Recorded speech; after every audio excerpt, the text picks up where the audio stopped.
My mind is set, my grind is set, my heart on ice is cold. I'm only here to even a score. Whoa. My mind is set, my grind is set, my heart on ice is cold. We down right now, but did it before. Whoa. See from here we going up. Made the call, I shown up. Now the game is sewn up. Say my name is blown up. We up, we up, we up, we up, we up, we up, we up, we up. See from here we going up. Made the call, I shown up. Now the game is sewn up. Say my name is blown up. We up, we up, we up, we up, we up, we up, we up, we up.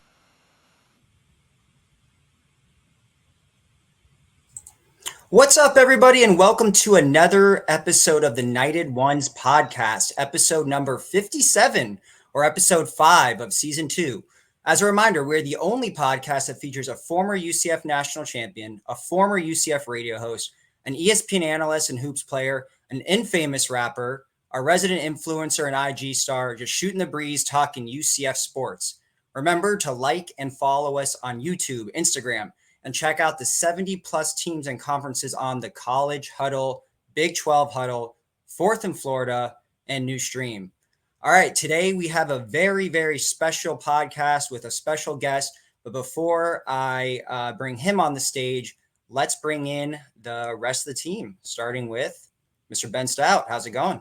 What's up? What's up? We're a few men down tonight, but I'm excited to talk about UCF football. We went 1-0 in the bye week, and absolutely we're going to bring it to Colorado on a big stage this weekend. I got a good feeling.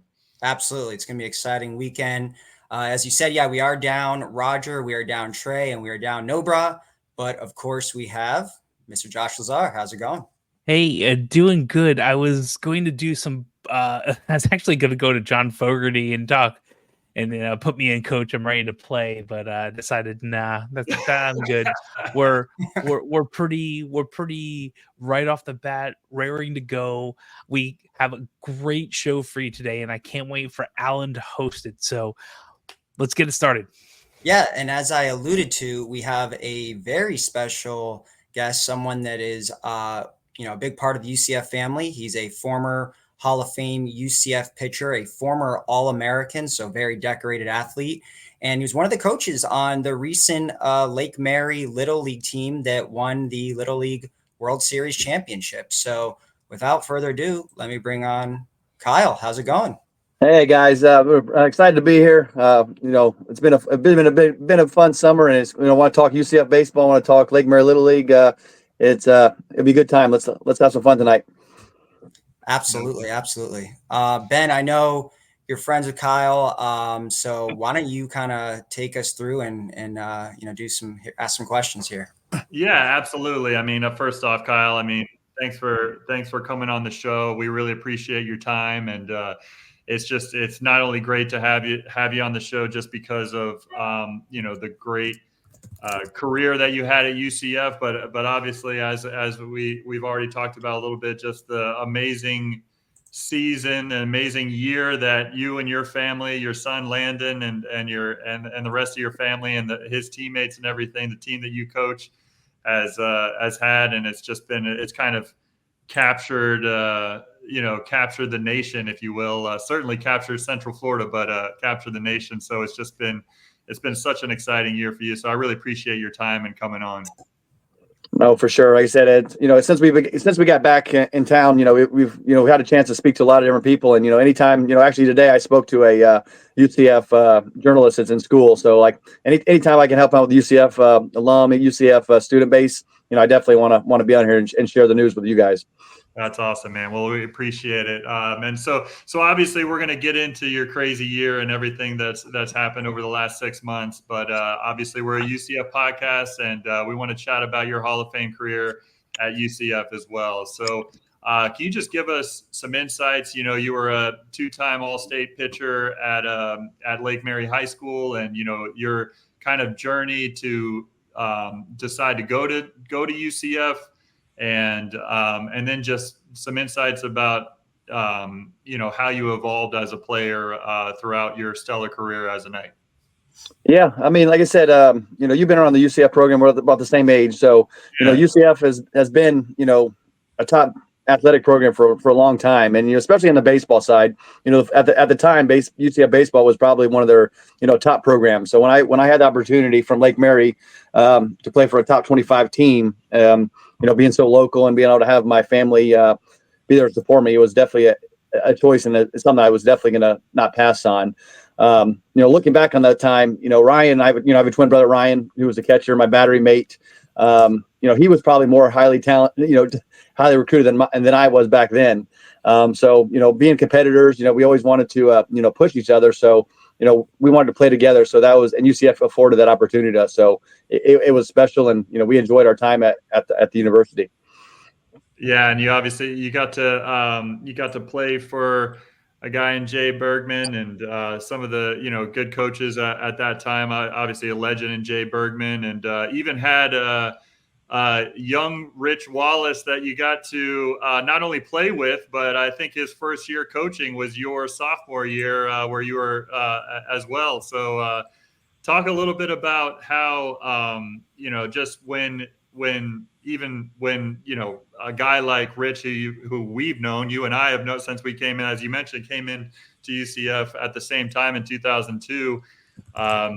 Somebody, I remember texting back and forth with all my teammates when it was announced that he became the head coach, and it was just such a great feeling because it was one of us, right?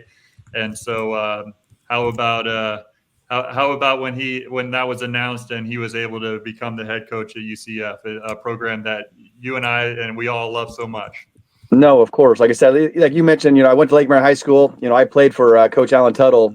Coach Tuttle had a field named after him, and then Coach Bergman had a field named after him at UCF. So that's hard to say that you play for two schools and two programs that had coaches named after him. And I mentioned that in my speech last year at the Hall of Fame. I mean, so I was afforded a great opportunity. Then from Rich's perspective, he's he came in there I was a freshman, and he was a senior. You could tell he had that coach's aura. He was a mature player, played 4 years himself, catcher to pitcher. So he knew all the aspects of the game. So, once we found out, well, there's been some good coaches. There's been some good coaches that have come through UCF since, Coach Bergman left, but it wasn't an alumni. It wasn't somebody that the fan base, not the fan base, but the players and, other people I know the quality of person Rich is. So when that got announced, we were so excited, and we're looking forward to, the long term. He's going to be here a long time. He's already mentioned it. I see him at all the football games. Ever since he's taken back over, I talk to him quite frequently. When he was away, we both had different things going on in our life. But now that he's back in town, my job, and I keep telling him, all the guys around, the players are getting older. We have kids that are getting closer to the recruiting age, and we want to make sure that all these local kids stay home. And that's my job, and I feel like, as a UCF alumni, I want to make this program top 10, top 5 year in and year out. And with Rich there, he's not going anywhere. He said it. It's a dream job for him. So we're excited for him and to see where it goes.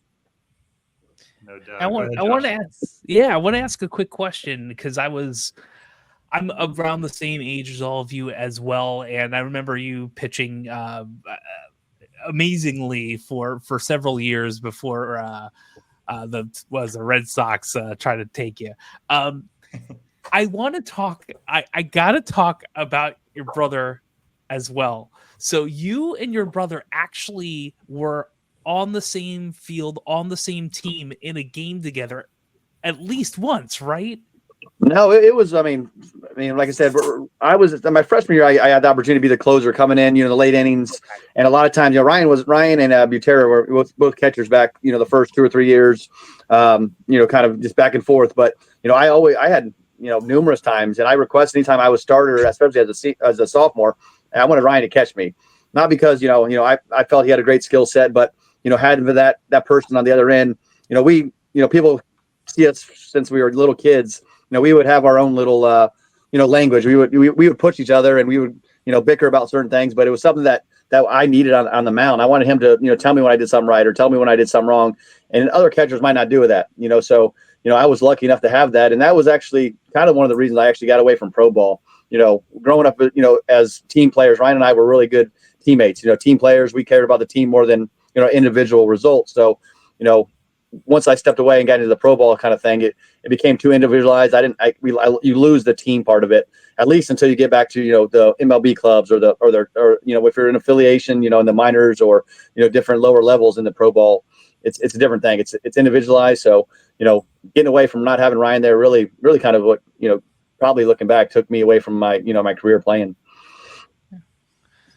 That's also your father also played baseball too for Murray State. Is that right?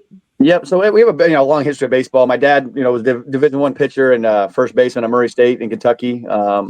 And then, my older brother, Mickey, who's about 5 or 6 years, actually 7 years older than Ryan and myself, he played, at Seminole State. So he didn't go all the way to the Division I, but he was a, baseball guy. So, having those two guys, basically the ones that coached Ryan and myself our whole career, and kind of led us to where we are today.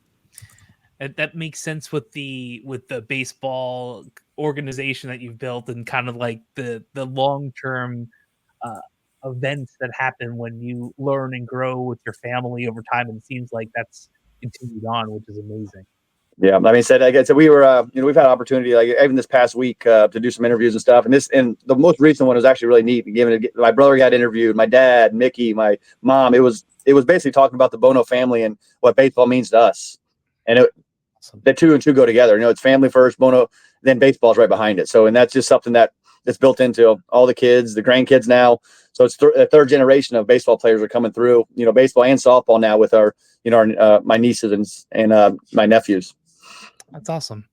Yeah, actually, speaking of your niece and her, and I need you to tell me her name. Her name's escaping me right now, but she was also in the home run derby. Addison. Addison. That's right. That's my niece's name. I should have remembered the name. But yeah, she was also in the home run derby. So you had Landon, you had the cousins of Landon and Addison in the home run derby on the softball and the baseball side at the Little League World Series. So that was pretty cool to watch too. Yeah, it was special to have, them to her get there. And, that way, like I said, the whole family was kind of up there. I know we'll talk a little bit more about the World Series, but, the whole family was up there. But, Ryan had to stay home because we still run a landscape company together. And he was holding it down with, while I was gone for almost a whole month, which was really, something I thank him for every day now, giving me the opportunity to be away for 25 days straight. But, he took those 3 days. He was able to get up there for those 3 days for the home run derby and actually got to see 2 of our wins, which was really special. That's awesome. Yeah, and so a little bit more on UCF as far as your sophomore year, 2004. Okay, so that particular year was an amazing one for the baseball team in general and the baseball program in general. Going to the NCAA regionals and everything, and it was obviously a very special year, but in particularly, it was a very special year for you. You had an 8-2 record that year, a 1.93 ERA, which is a record I believe still stands today. And you also had 5 shutouts on the season, which is another record that I believe still stands today. So just can you talk about that season just as a team, and then your individual performances, just how you felt on the mound, and just just as you went about that special season, because it's just kind of I look back at the year 2004 for me, with obviously we went the basketball team, we set a school record for wins. We, as far as in the Division I era, we had a win streak that was a school record.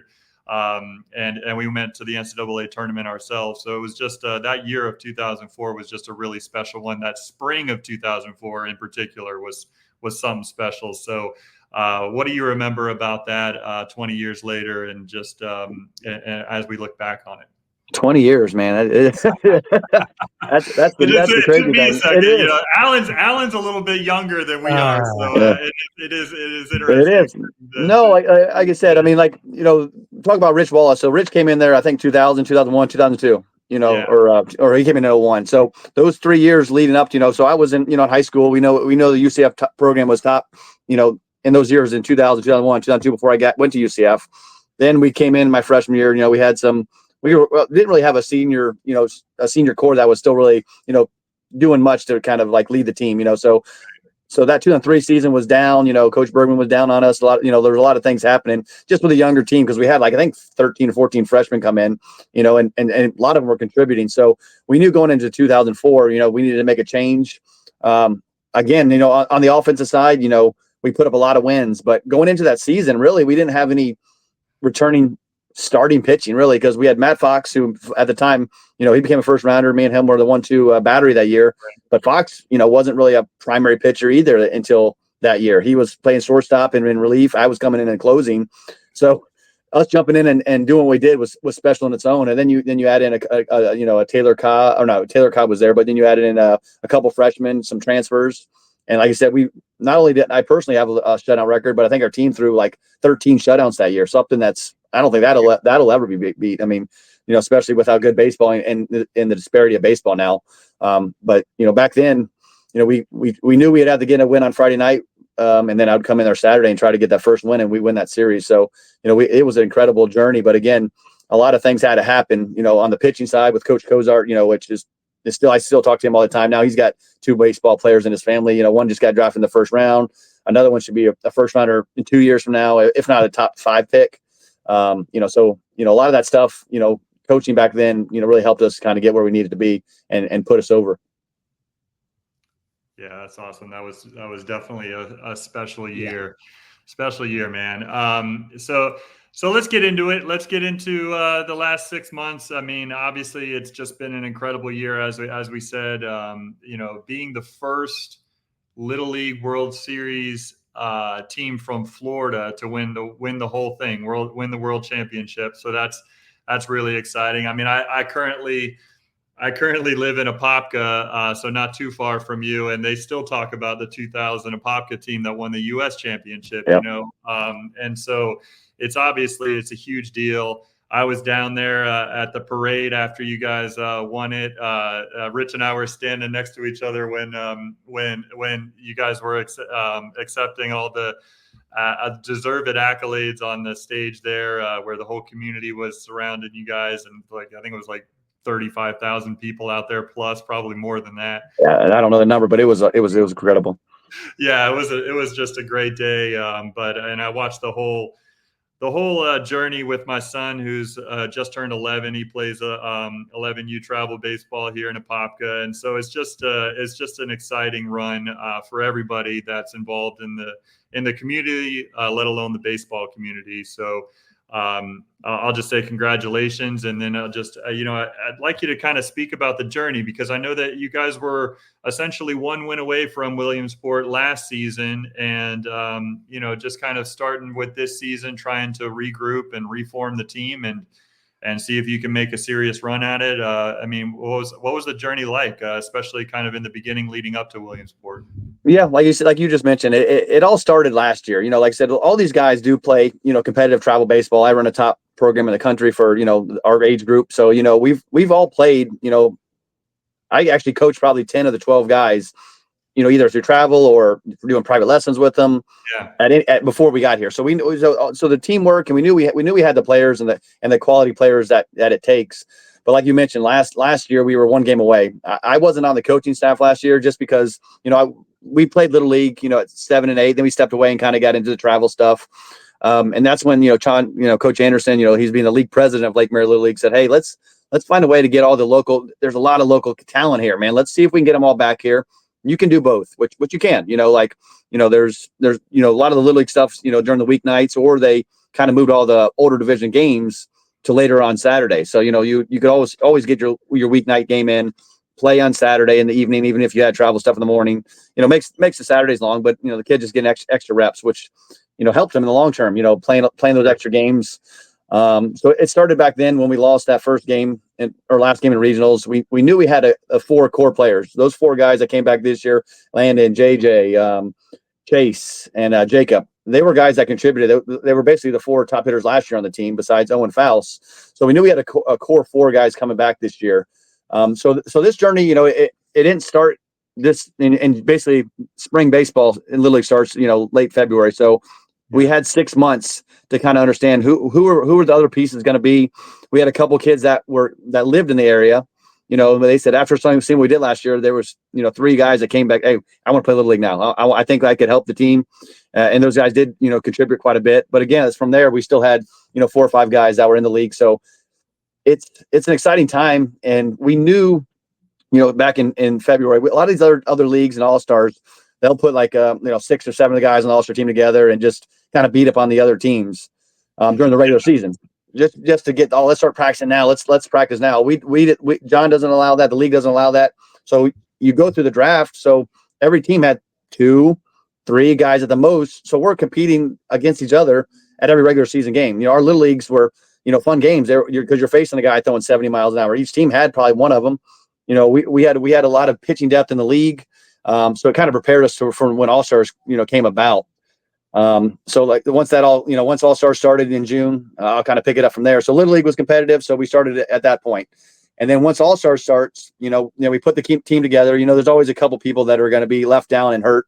That's just the beast of it. Who's the 13th and 14th kid? That's always an issue. It's always been an issue, in baseball and any sport, you met your best friends are guys to play All-Star with, but you're also probably some of the people that don't like you as much because you missed out on the chance. Right. That's the sad part of it, but it happens.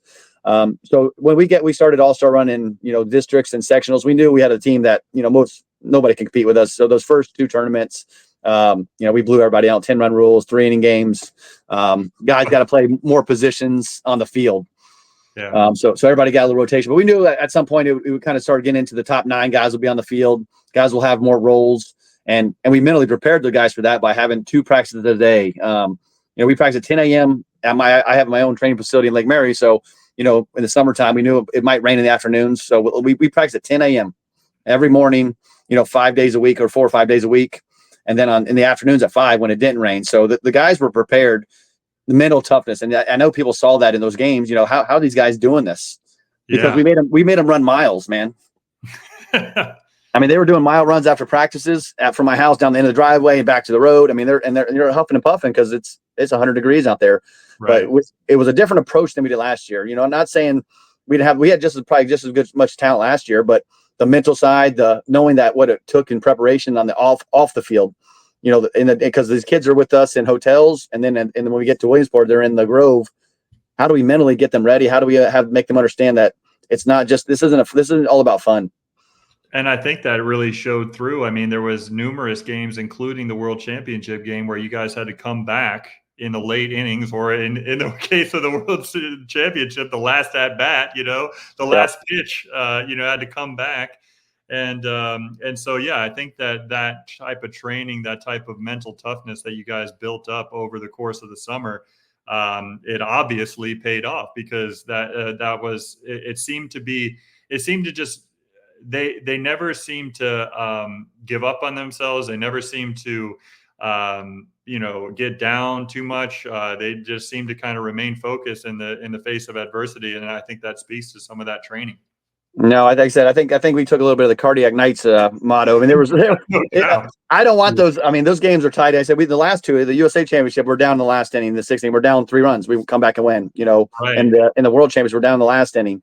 There was other games. Really in the World Series, most games we did have the lead, even in the states and the regionals. But there was games that we were still neck and neck all the way to the last inning. I mean, the most people ask us now, what was the hardest game out of what was the best team? It was actually the team in the state of Florida, Boca Raton, who we played in the semifinals. We beat them 1-0 or 2-1 in 8 innings. Oh, wow. They had a pitcher. You're talking about speed wise. They had a pitcher throwing 82 miles an hour against us. That's 110 miles an hour. So he would have been the hardest thrower at the World Series. He had 15 strikeouts against us. We ended up beating him in the extra innings. Once he got to his pitch count, we put up 5 runs and ended up beating him 6-1. So that was looking at, there's different rankings that come out. They ended up being the number 4 ranked team in the country after the World Series was over. That's how they projected how good that other team was. So, I mean, there was 5 moments throughout this whole journey. The team's good. It takes lucky breaks. It takes a call here or there. But there was 5 plays I can remember off the top of my head, even in 2 in that game alone, that we're down. It's bases loaded, 1 out. They got their number 3 and 4 hitters coming up, and we make a diving catch by an inch to not let him score, and then a pop fly in the infield, 3 pitches in a row, or we lose that game in the bottom of the 6th and state tournament. None of this even happened. So, I mean, there's some magic happening. Our motto was our summer. I'm sure you heard about that. Right. we just somehow it happened. It was meant to be, and the kids felt it. And so how was that as the tournament went on, especially leading up to the U.S. Championship and the World Championship? Like, how do you keep, obviously we're playing at a high level, kids are used to the high level, they're feeling confident, but how do you keep that kind of those nerves from setting in and those doubts from setting in, especially leading up to such big games with 11 and 12-year-olds, Yeah, I mean, again, being a baseball guy, being not trying to be on the cocky side of it, but like I said, our team was made 1 through 12. Right. A lot of these teams can get away with 3 or 4 guys. If you have 2 elite pitchers, Hawaii, we go into that game, we knew we should beat Hawaii, and we could have blew them out if we had a couple extra hits here or there, but they had their one pitcher, and it showed. I mean, like, he pitched every game, he dominated, he shut through shutouts. It's just how it played out. He wasn't available that game.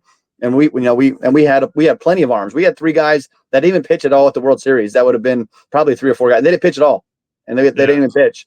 Landon pitched 1 inning. Garrett Rohosen pitched 2 innings in the World Series. Those guys pitched. Landon pitched the state semifinal game 6 innings. Garrett pitched the finals 6 innings. Did not pitch at regionals at all, and they both combined pitched like 5 innings in the World Series. So you could tell our pitching depth. We knew we were the best team. We were asking about how we didn't get nervous because we knew from top to bottom we were the best team.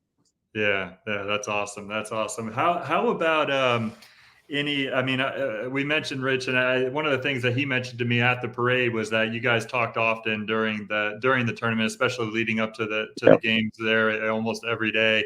How is he as far as were you bouncing things off him or anything as you're leading up to these big games? So the biggest thing, and especially now with the recruiting, how this compliance is and stuff. So like I reached out to him, I talked to him quite a bit. I reached out to him. I reached out to Coach Juan Pierre, the guys that I've coached with over the last couple of seasons and different things, and college guys. Coach, I said I just need a different voice. I need something to say. We continue to say the same things. Hey, this is what you need a different voice, even though it was working. Something they might tell me a little wording different, and hey, mention this to them. And that just got him for the next 2 or 3 days. That's our little, don't give up, never quit. Whatever they said to me, I was able to pass those little things on along, as just a way to get a different wording across the team and keep them focused instead of being, this is over and over, repeat. So even Rich alone, he tried to get on there, but some compliance thing, they said he wasn't allowed to actually, screen time the guys. It's crazy, these new rules. Yeah, I had heard about that as well. It's just wild how we could pay athletes now almost millions of dollars actually to play college athletics, but he can't talk to a group of special youth baseball players on their way to something so big. And so, but hey, that's the great NCAA has never been known for their straightforward rules there. Like you said, I don't know if you saw us. Landon and myself went to the opening. We made it down to the first UCF home game. So we came straight from Disney. We went there, and even if you look back at any of the footage, they took us and they put us on the jumbotron. They announced us on their Instagram and stuff, but they never mentioned Landon. It was all Coach Bono. Again, the same thing, but. So I find out actually we're getting invited to come back October 12th. The team's gonna get recognized. But how it, after talking to Rich and some of the people at the school, it had to come from the administration, the president's office. So that's why, if it's away from athletics, we're allowed to do it. So that's all in the works. So hopefully the game in Cincinnati will have the whole team out there and have a big celebration. I want to do it better than, we just got back from Florida State. A couple other teams have invited us for different things, but I want to make sure that people understand this is where the crowd's going to go absolutely wild, because they did that night for me and Landon. So I can't imagine what it's going to be like when the whole team is there. Oh my goodness. Yeah. It's just, that's the thing. It's like, it's not only the affiliation that you have and your family does with UCF, but it's just, that's our team, right? Like it's not just Florida, it's Central Florida, that's definitely, that's going to be a special thing. And I'm glad that the university figured out the best way to do that. So for the Cincinnati game, so we'll definitely look out for that. I think one of the main things, obviously, after it's all over, and you've mentioned a few things, but it has had to been just a whirlwind. Some of the things that I've even heard of, I know that isn't even the half of it. Obviously, the trip to Disney, the homecoming homecoming at the airport, then the homecoming parade, the championship parade, and going up to Tallahassee, you get to meet the governor, like all sorts of different things that you guys have been able to experience over the last month. I guess it's been a little bit over a month. How is Landon adjusted to that? How is Landon dealing with that and some of his teammates? I mean, Landon for sure, but he's not the only big personality on that team, that's for sure. And I think that's the reason why the whole nation, not just Florida, really loved watching this team and was rooting for him with DJ and JJ and like all these guys that are just such huge personalities, not to mention Taraja, Taraj and everybody. So how have they been dealing with just the whirlwind tour? I'm sure they're enjoying the heck out of it. No, that they did. I mean, like I said, get back to those personalities. I tell people now, I'm like, hey, we were the team people loved. When you were there, you could see the environment. Right. Just because what you said, we get luckily. I mean, because we lost, we got to play boom, boom, boom, 4 nights in a row, night games on primetime TV. We did have all different personalities. Coach John has a big personality, right. His antics, So, some people from the corporate side might not have liked how we were received because we were UCF. I had a turtle box in the dugout. We're walking up to the fields from batting practices. I'm blaring music. That's kind of the UCF. Maybe it's the UCF thing. We're the young, cool group, and that's what we try to portray. And the kids all had personalities that somebody like, oh, that's my cousin, that's my brother, that's my son. Right. So it did. We became the team people wanted to see it. And after winning, you could see that from all the support. Getting back to the how it's been. We a Rays game. We got to go. Tomorrow on Wednesday, we're going to the Panthers and Lightning are doing an exhibition at Amway. Then we got to go Universal. It's not stopping. So there's actually too many. I just found out the other day there's a list of things that I haven't even got to look at, and they're like, oh, it's too much. The hard part is getting the group of kids all together now. Like everybody's back to travel. They're doing their own travel stuff. So right. Like this past weekend we had 7. We got 5 guys going this weekend to the Bucks game. So to me, it's hard to get everybody back together, just because the things are trying to move on, but the kids are enjoying it. I mean, we went to I would say that one of the best things we did the Rays the other night. I mean, the boys were we got to go in the locker room, we were on the field before the games, maybe because it's the Rays where, they're almost out. They're not making the playoffs. The season's almost over.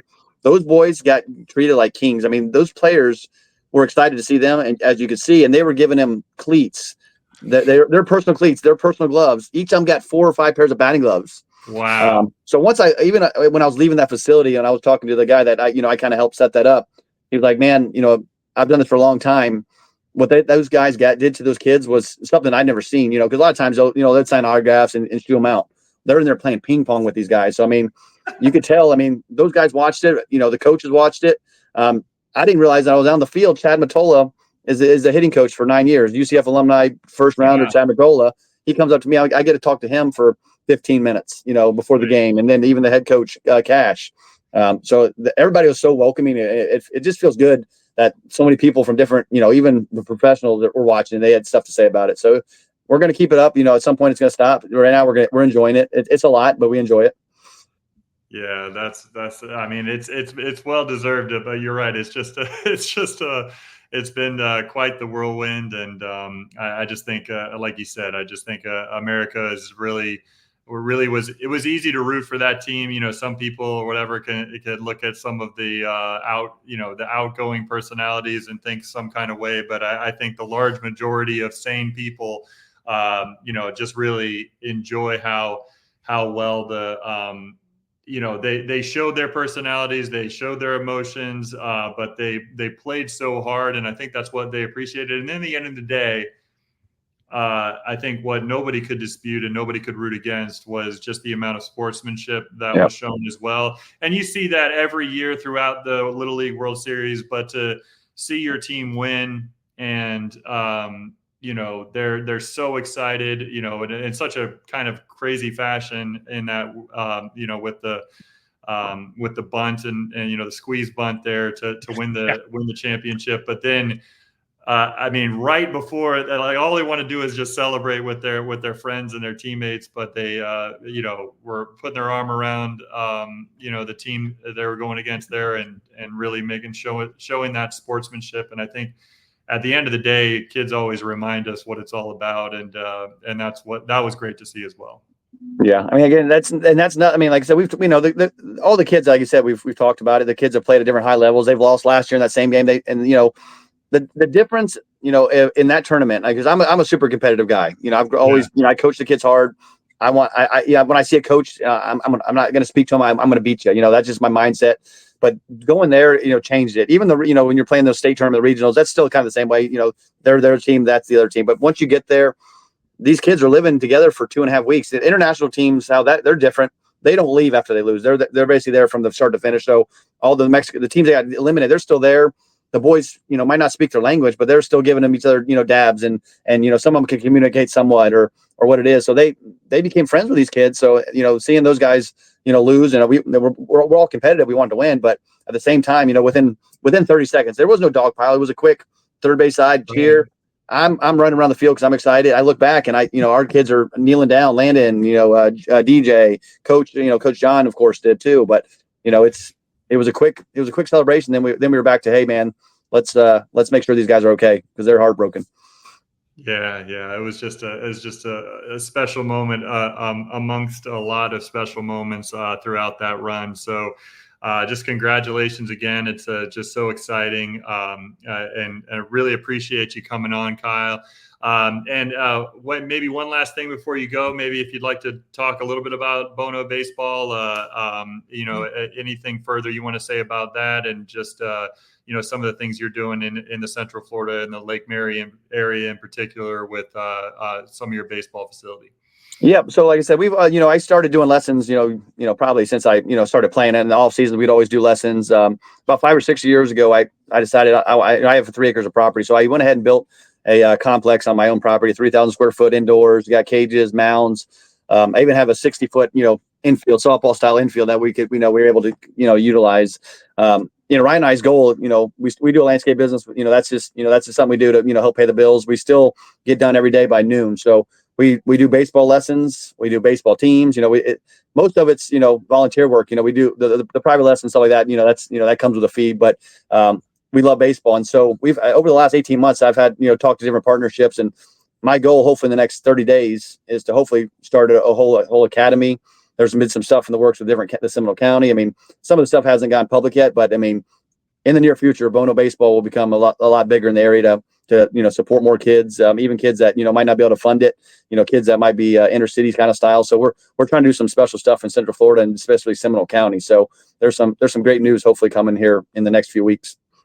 Well, that's exciting stuff. I can't imagine how it is for Landon with a baseball facility in literally in his backyard, in a field in his backyard. That's pretty neat. So that's awesome. And yeah, we'll be definitely looking out for the future of Bono baseball and everything that you guys got going on. And we're excited to have you, Kyle. And I really appreciate the time. No, thanks, guys. I appreciate it. Like I said, you guys do a great job, and like I said, go Knights for sure. Charge on. Yes, sir. Charge on. All right, thanks. All right, that was Kyle. Thank you so much for that awesome insight into, his Little League World Series team. A lot of cool stuff, a lot of cool memories from when he played UCF baseball, and of course, everything that's been going on for the past 6 months with his team. All right, with that being said, let's start moving into UCF football. So as always, we'll get started with Text Talk. Josh, why don't you get us going here with Text Talk? So I was at a pool for most of the day, and I expected like 1,000 more texts than I got. I think it was in the pool for like 4 hours, and I had 10 texts. So all of you were not talking. A couple of the fun ones when I actually were paying attention. The Cows are playing like poop emoji in the second half. Going to turn to another game soon, which I didn't realize how bad they were playing until. Yeah, they had like it was pretty bad, which is also pretty good. It's a video game day. James Madison beat UNC 70-50, which is just that's absurd. Yeah. It's absurd. So yeah, and it wasn't the only game like that too. And I was talking about there was a number of games that went like basketball scores basically. Yeah, like SMU. We were watching SMU TCU a little bit, and like. SMU had 66 points and 360 total yards. I think TCU gave up 17 plus points on turnover. Some I don't know the exact stat. Alan probably does, but it was a large, high scoring day for lots of teams. So we had a bunch on the NFL. We were all watching NFL, it looked like, too. So, but that was I don't really want to talk about NFL. My Bucks were horrible yesterday. Hey, listen, I'm a Giants fan. Somehow we won. I don't understand how. It's we just need to get rid of Daniel Jones, but that's the Barkley thing is so. Yeah. Anyway, enough by my horrible football team that amazingly beat Tom Brady a few times. Who's next? Ben, why don't you go ahead? I just since it's relevant and we're going to talk about it a lot over the course of this show is I'm so glad that it was right after Colorado made this spectacular comeback and was able to win that game in overtime. I'm so glad that they won. I'm so glad that they won that. Any more attention on our game when we curb stop them will be so great.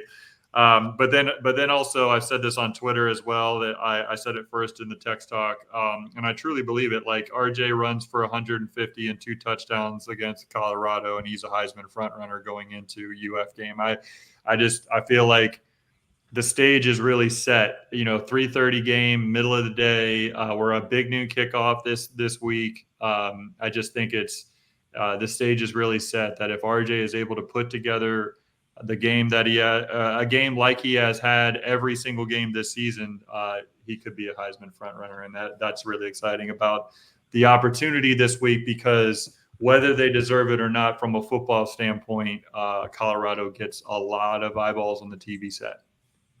Yeah, no doubt about that. I think they're the reason we're on Big Noon Kickoff, not us. And obviously we help, but let's be honest. I think they could be, probably not like 1-3 and beyond it, but they get attention whether they have 2 wins or they have 10 wins. And the fact that they've won 3 of their first 4 is only going to amplify their attention around the country. But for mine, I had 2. One was, Ben, you said Travis Hunter versus Kobe Hudson is going must-see TV. That's going to be really cool because, Travis Hunter is not only one of the best wide receivers, but I guess he's kind of one of the best DBs in the country too, going up against arguably a top, 25 wide receiver in the country, top 20 wide receiver in Kobe. And I would venture to say that I don't think Travis Hunter has played against the caliber of Kobe Hudson this year so far, just being who their opponents have been so far. I don't think anyone on Baylor or Nebraska, for that matter, is as good as Kobe Hudson. So that'll be really interesting to see. And then the other one was, I'm glad you have Dominic. I hope they hang on to Napier until we're done with them, because I just love our fan base's pettiness. We just all want to get Napier fired. We want us to be. Yes. We want to be the nail in the coffin, right? Yeah, and I don't know. I don't know if they're 2-2, maybe. I don't think they have another game before us, right? They think they have a bye now. So they have a bye, yeah. I don't know if 2-3 will do it, but it might. Depends on the type of victory. Yeah. If we win by 20, 30, theoretically, at night in the swamp, he's gone. There's 0% chance they're going to, because that'll be their third home loss or second home loss at least already. And they're not supposed to lose to us. Even with the temporary head coach or whatnot in the Gasparilla Bowl, you still lost, right? It's Emory Jones and all that, but it's still lost. So in a game that actually counts, quote unquote, the people who have been at UF for a long time are going to remember, was it 2006? I believe that's what it was. I remember going there in 2006. It was not a fun time. We got curb stomped as hindsight, we should have. It was insane. Yeah. I still think we were the first people to ever pick off Tim Tebow, but that's a whole nother story. But this is in the mindset of a lot of UF fans, and we'll get into this probably more next week. But the mentality is that this is UCF. We don't need to worry about them. And they're worried. I mean, they threw us on SEC Network. I'm glad they won that game, no doubt, man. I was happy to see and they them looked, win that game. The only time in that game too. So I mean, it was Mississippi State, but well, I think Mississippi State is having some growing pains too. So I don't know if they're going to win too much either. Well, I should probably save this for next week, but I got to say this. So it's funny. I'm sure there's probably plenty of UF fans that are, like you said, Josh, scared, but I think they're preemptively knowing they could lose. So that they're doing. So it's funny. I have a kind of unique situation, or maybe it's not that unique for Florida, but everyone I went to high school, all my best friends from high school, we literally, not a single person went to Florida State. Everyone went to Florida or UCF. So we have like my groomsmen, I had 8, 4 went to Florida, 4 went to UCF. And, we started college, UCF and UF in 2007 for the most part. Back then, obviously UCF was irrelevant in the college football scene, and UF, that was their heyday right there.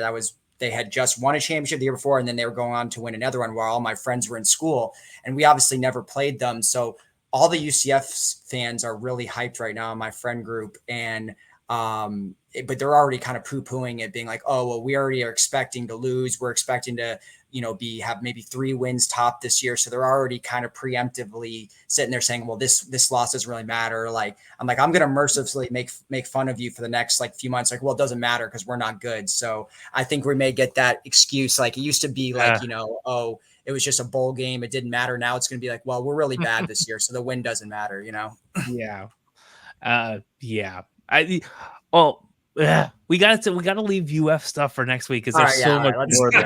There's a lot. There's a big matchup coming up this week. Yeah, let's go and talk about that. So we have our week 5 preview. UCF is coming off a bye week, hopefully a week where they got healthy for any nagging injuries. And now they, really face, I would say, this is their first Big 12 home game of the year. And it comes at a time where it's, I think to this point, the biggest game of the season, just with the hype around it. And then, of course, we got the news earlier this week that Fox's version of Game Day, Big Noon Kickoff, will be in Orlando featuring the UCF Colorado game. So it's a 3:30 game, like you guys said. A lot of hype around this one, a real big game. Obviously, Colorado's coming off a win. I mean, we're not facing a 1-3 Colorado squad. We're facing a 3-1 squad here that, that don't necessarily look great doing it, but they are 3-1 against a 3-0 UCF team. So it's a really big game in the national spotlight, a game that we have to have, especially before we travel to Gainesville for UF. Don't want to look ahead. But UCF does open up as an 11.5 point favorite. So that tells you what you need to know, what the odd makers think about this game. The line has already moved to 14.5 in the hours days since the line has come out. So 2 touchdown favorite as of now. But let's get into this game. Why don't we kind of preview it? Guys, just maybe get your initial thoughts on this big matchup that's going to be on Big Noon Kickoff. Go ahead, Josh. Well, so it's not at noon. It's at 3:30. So we're Fox's version of Game Day, right? Like we get to show out. They are coming. They are set. Yes. Yeah. You don't understand how many people that confused. Confused. It's just a bad name. It's a bad name. It's a bad name unless you're always going to put that show at the noon game because I thought originally that was the point of Big Noon Kickoff. It was always the noon game. Like they always moved the game to noon, and then they had Big Noon Kickoff. Who knows? Here's what I do know. What I do know is I think we're the first site in Florida that has it, and honestly, someone should do the statistics or the analysis. How long have they been doing it? How new is? I actually didn't realize Big Noon Kickoff was a game day thing until 2 days ago. I knew the name, I just didn't know it was a thing though. It was, I think, 2 years. Bear is on there, Chris Fasella or whatever. Yeah, he got fired from. Oh, really? Did he get fired? He's part of the layoff, the mass layoffs that they had. Yeah. So there's some good people in there too. So I'll talk a little bit about that and a little bit about the game.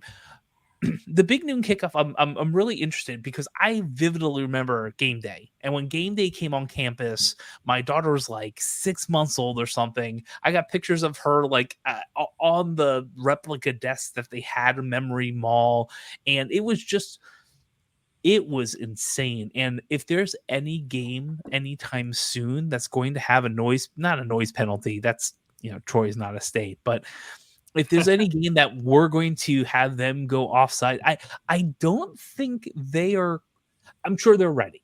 I don't think they understand how loud that stadium can get when people are amped. I don't think I don't think they'll understand it till the first snap. Yeah, and it's still 3:30. It's still going to be hot. Shadur and Travis and all them played in Jacksonville State. Forgot. State, yeah. Yeah. It's hot down there too, right? They're used to the heat. I know some people think that this is the Florida weather's going to get. No, they're not. So anyway, and a lot of those recruits are from Florida on that team. Oh, yeah. True D.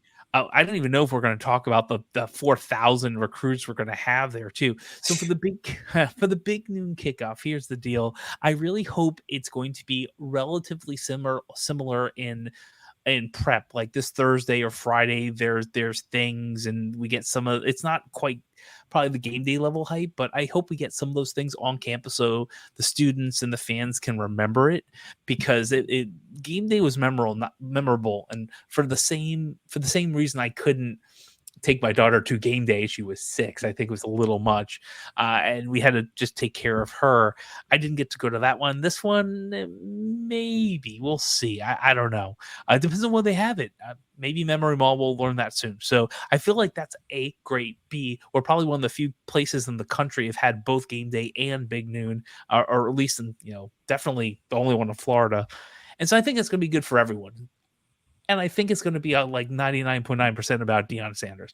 I feel like we'll get a little blip here and there, unlike game day, which was pretty heavy on the UCF stuff. But we all know why people are coming down here. If we're 1-2 or 2-1, I don't know.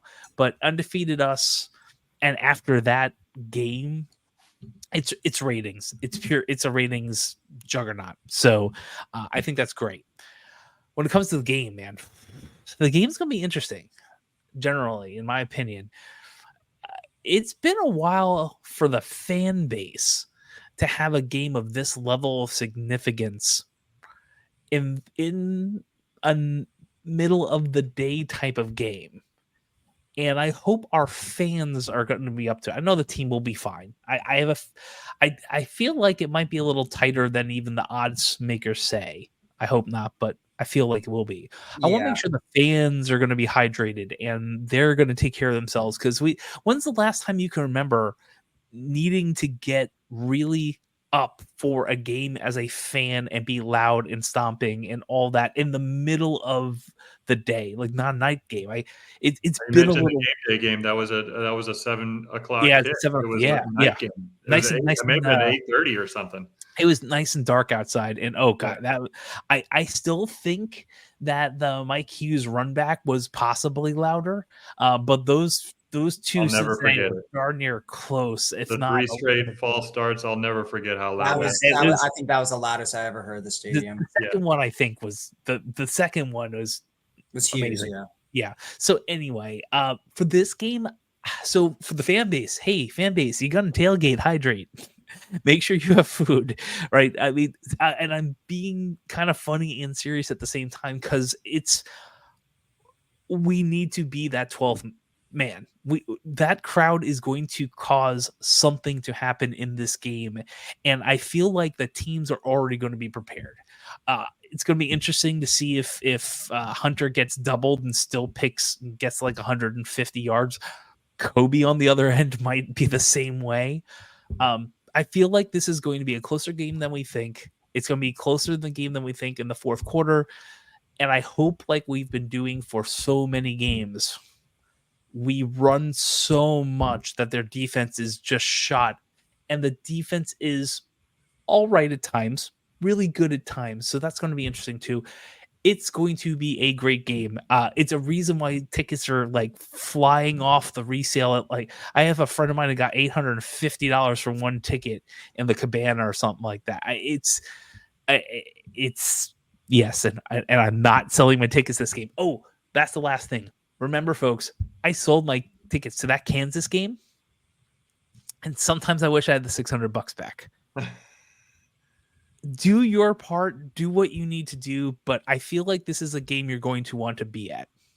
Yeah. So maybe you sell one and then you go and have your butt in the seat for the other one. But it's I haven't seen anything like this in a while. Like that Cincinnati game, I sold my extra for like $350, and that's nowhere near where this game is in some areas. So yeah, I remember that Cincinnati game. I sold we had our family 4-pack at that time, and I sold my extra 2, which I probably paid $20 a ticket for, or $10 a ticket for. I sold those for a decent amount, and that couple sat next to my wife and I, and we had a great time. I'll never forget that the 3 false starts. I wasn't there for the Mike Hughes. I was still living in Memphis at the time, so that's my biggest moment. And besides maybe.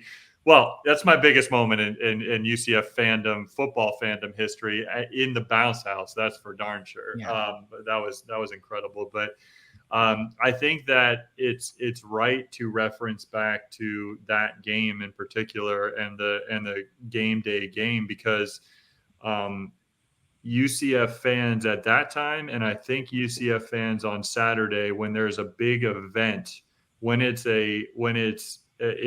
kind of the game is an event. I think that UCF fans truly do show up and show out. They show that they have the ability on Saturday to show the nation just kind of what we're about as a fan base. And just like game day, I believe it was a record-breaking game day at that time as far as attendance and the amount of fans that were there. I don't know if that record still stands, but I remember it being a record breaker. But then this big noon kickoff, which as Alan said, which most UCF, reflects what most UCF fans probably just found out that it was that what it was, which is I thought it was the name of the program and not like a thing. You know what I mean? Yeah. Yeah.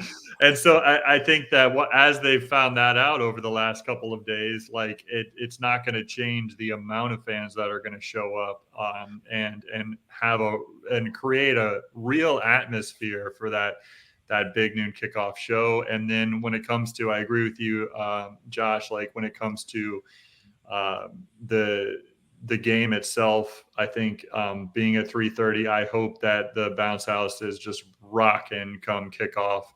And we really show the Colorado team who has been in some tough environments before, certainly, but this season's UCF team isn't the Baylor team that they just came back on. The environment that they have been in the past isn't the bounce house, and how special that place can be when all the fans are into it and rocking it. I think I even saw on the UCF Facebook group today, just people talking about, a lot of Colorado fans bought tickets to these games, because we're all cashing in, and that's going to mess up. Like first off, are there really Colorado fans right at the moment? Are they actual Colorado fans?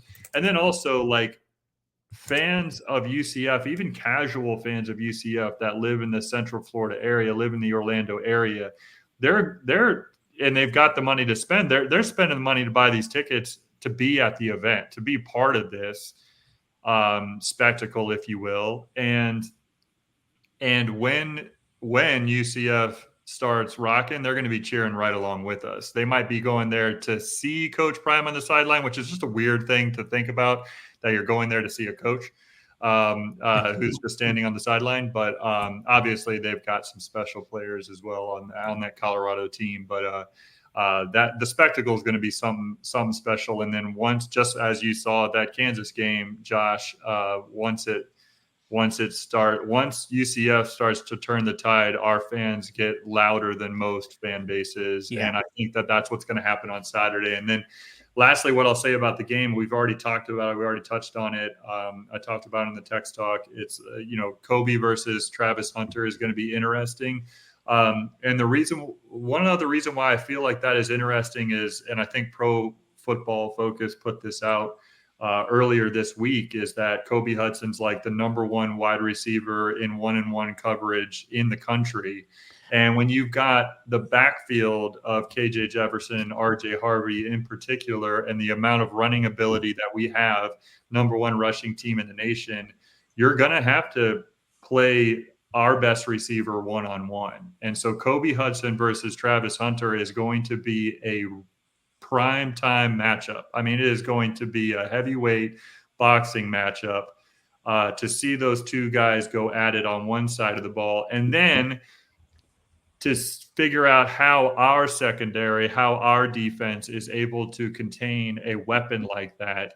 And I think the number one question mark for our defense is not necessarily how you can contain Travis Hunter because he's a special talent.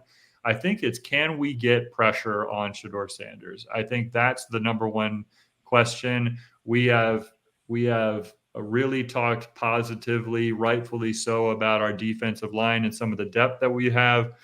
Some of the athletes that we have on that defensive line, but we have not seen the defensive line in particular get the amount of pressure that we need to get on the quarterback to make him make quick decisions, make him make mistakes, and so our linebackers and secondary can take advantage of that. That's what we're going to need to see in this game, because they do not have a running game, or at least Colorado has not displayed that they have any type of running game outside of Shedeur Sanders scrambling. Which is something that we're going to need to look out for. But can our defense get to him quickly, make him uncomfortable, and then be able to cover some of the really good receivers that this team has? I think that's the biggest kind of question mark going into this game. Yeah, that's a lot of good points there. And, just from my side, I think you made a good point, Josh. When have we had a game, in conference game that's really meant as much as this? I mean, you look back, obviously, I guess last week would be the closest one, but that was, that was away though, obviously. And it was the first one, but, being that, obviously until we lose multiple times, you're playing for the playoff at this point. I mean, as whether it's unrealistic or not, I mean, until we lose, we're technically playing for that one guaranteed spot if we obviously win the conference championship. So every conference game is super important. But, I think back, honestly, I know you said the last time there was like a day game. I kind of actually go back to last year's Baylor game. I just looked. I was thinking about that. Yeah, it was the first. Yeah. It was our first ever Big 12 home game in the history of our program, and it was actually at 3:30. And I remember it being I was at that game, and it was extremely packed and loud. Same. And obviously, Baylor doesn't have the type of hype that Colorado does currently, but it was very loud in a very boisterous environment. So, for a while. Yes, until the epic collapse happened, but we won't go there. Yeah. But yeah, this game, I think this is big for obviously a lot of different reasons. The fact that Big Noon Saturday is coming is really cool. I think you made a good point that we could be one of the few programs that have been featured on both ESPN and Fox's, segment there, which is really, really cool. Just some stuff about Colorado. They're coming off a 38-31 overtime victory where they needed basically a Hail Mary to bail themselves out and get into the position to be to win the game. Just some key stats. Shedeur Sanders is second in the Big 12 in passing yards. Travis Hunter is second in the Big 12 in receiving yards. I mean, that's their main duo there. They really they also have Jimmy Horn too, but in general, those are kind of their main two weapons. I don't think they're as deep as us, and from just a total weapon standpoint. They may have the two best players on the field, or arguably the two best players on the field, but after that, it starts to tail off for them. They are second in the Big 12 in passing yards, but they are dead last in rushing yards. They only average 69 rushing yards per game. I don't know if that's just by the fact that they do a lot more passing than running, or they just don't have a really solid running back like we do. But that is something to note. So kind of polar opposites in that respect, UCF and Colorado. Then they are 11th in rushing defense. They're allowing 151 yards per game. So obviously we have a huge opportunity with RJ. I mean, RJ is averaging, close to 150 yards on every team he plays. So a team like Colorado that's, on the bottom end of rushing defense, I'm sure we can exploit that. Then they are, surprisingly enough, I felt like they've scored more, but Colorado is 12th. Second to last in points scored. They're only scoring 26 points a game, and they weren't playing top tier competition. I mean, other than Nebraska, who was briefly ranked, they played Colorado State, North Dakota State, and Baylor. So they're not really scoring despite having kind of two explosive weapons.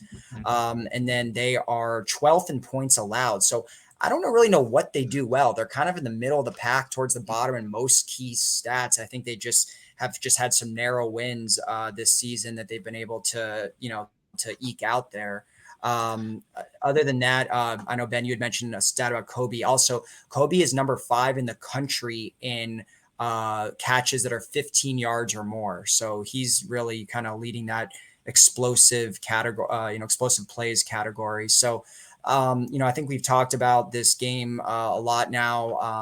I think we know what our strengths are. We know what their strengths are. I think if we can get an early lead on them and just kind of keep running the ball down their throat, we should have a really good chance to win this game. It would just be how I think something I'd like to talk about, and you guys can chime in here is, I mean, first of all, who guards Travis Hunter? I mean, we've seen to this point that Brandon Adams has been the guy that takes on their team's best receiver. And until last week, it looked pretty good. Even dating back historically, I think Brandon Adams has some sort of stat. I think he's only given up like 1 touchdown his whole career when targeted at him. So he's been lights out in that department.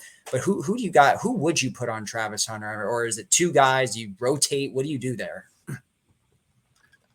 Yeah, I think you have to get it done by committee. When you've got somebody that, that athletic, that special of a football player, and he's shown he's kind of like what RJ Harvey has done on the ground so far this season. Travis Hunter has definitely displayed that with his receiving ability, and so you've got to be able to make sure that there is always a safety, in the area, always another defender in his area, in addition to the main person guarding him. I mean, it's got to be. That would be a good text talk that Josh said over the weekend was what's the football version of a box-and-1 defense?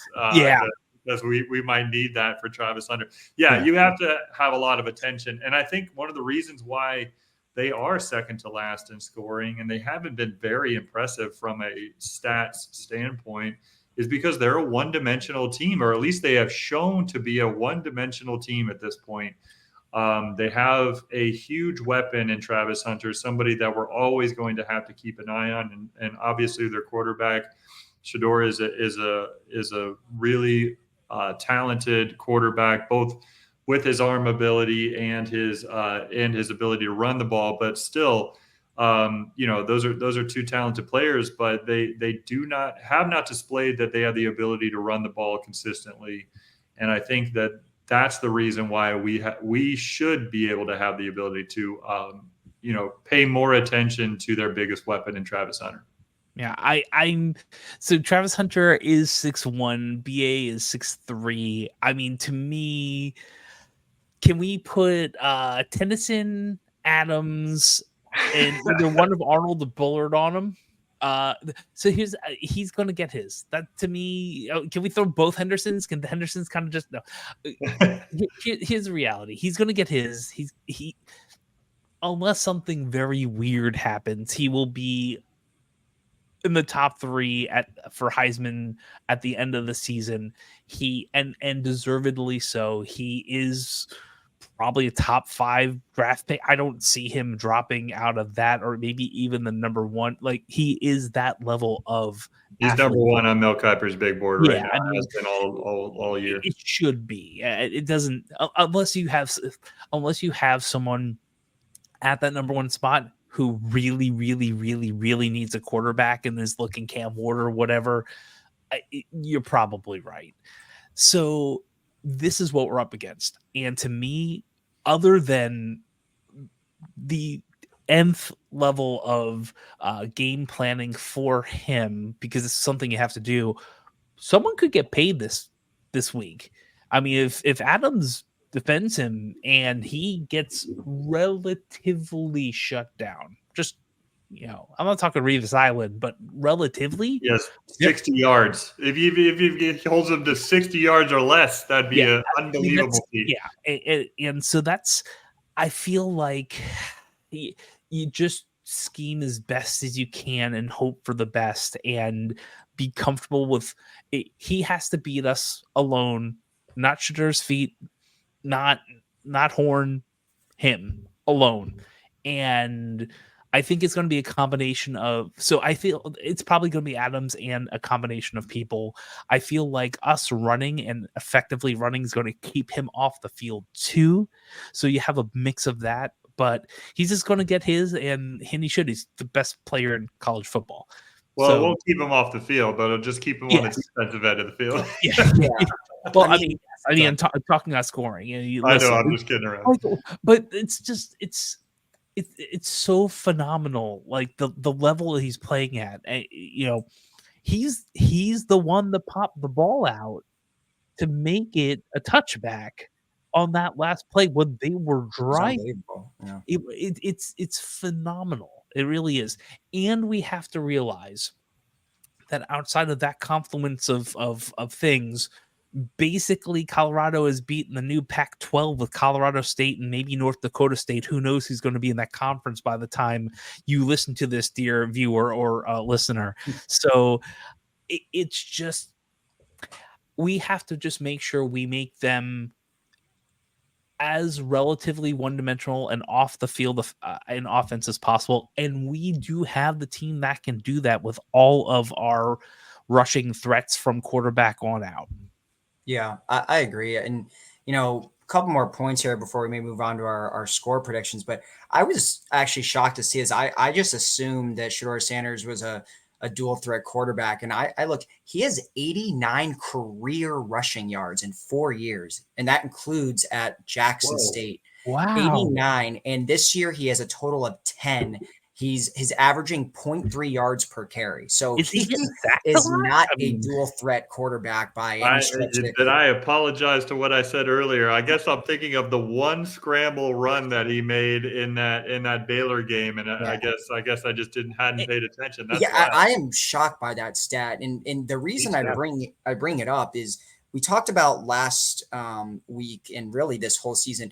UCF has had one sack all season. They have not been able to really apply that pass rush, and we've talked about it. I think it's been a big problem. So, and when I looked at, obviously in the 3 wins that Colorado has, Sanders was barely sacked, but against Nebraska, he was sacked 6 times in that game, which I would say was obviously a big reason why they, lost or a part of it. So do you think, UCF secondary or just in general, we can get some pass rush going this week? I mean, who's it going to be? We have 1 sack all season long, which I believe is Deshaun Pace.